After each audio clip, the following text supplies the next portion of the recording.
In 2008, millions of people clicked on a grainy, low-lit YouTube video of a 13-year-old kid sitting in a living room, strumming an acoustic guitar.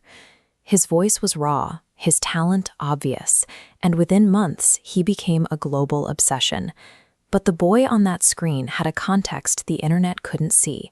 He was born into an environment defined by severe trauma, long before he ever picked up an instrument. His mother, Pattie Mallette, raised him as a single teenager in a Salvation Army home. She had survived years of sexual abuse, intense psychological struggles, and debilitating addiction. This talent meant that Pattie, who was navigating life on social assistance, was suddenly fielding calls from managers and record labels. For a mother who had survived so much, these emails represented an invitation into a world completely removed from the home where Justin was born. They lived here in Stratford, Ontario, relying on social assistance and community charity to get by. Then the music industry found him. Executives like Scooter Braun and mentors like Usher saw his potential, signed him, and rapidly relocated the teenager from Canada to the recording studios of Atlanta. The industry functions through a complex financial web of advance loans and royalties. It's a structure where young artists can end up owing record labels millions for a failed album, effectively trapping them in a cycle of constant performance to pay back the debt. Justin was leaving a quiet town where his neighbors helped pay for his drum lessons. He was landing in Atlanta, entering a system designed to maximize output, often before the artist is old enough to understand the contracts they're signing. By the release of his debut studio album, the fame was absolute. Stadiums packed with tens of thousands of screaming fans became his daily reality. Inside that bubble, a massive psychological divide opened up.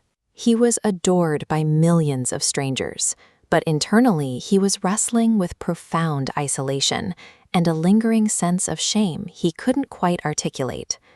The pressure eventually fractured his public persona. He racked up driving under the influence charges, entered a cycle of toxic, highly publicized relationships, and fell into the orbit of dangerous Hollywood influences, offering easy escapes through substance abuse.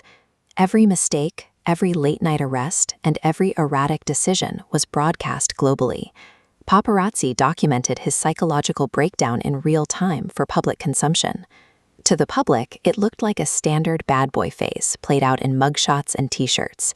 But behind the scenes, Justin's anxiety was so severe that his own security team used to check his pulse in the middle of the night to make sure he was still breathing. The prolonged stress began to break his body and his closest relationships. He developed severe anxiety, and the bond with his mother deteriorated until they stopped speaking entirely for a period. His physical health collapsed.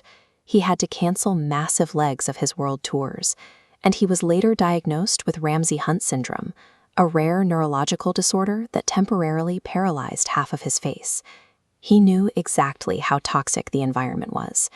Years later, he broke down in tears during an interview, pleading for the industry to protect younger artists like Billie Eilish so they wouldn't have to endure what he barely survived. By his early 20s, he possessed unlimited wealth and a level of fame few humans ever experience, yet he was completely shattered. He was standing on the exact precipice that had swallowed his family before him. Survival required a drastic measure.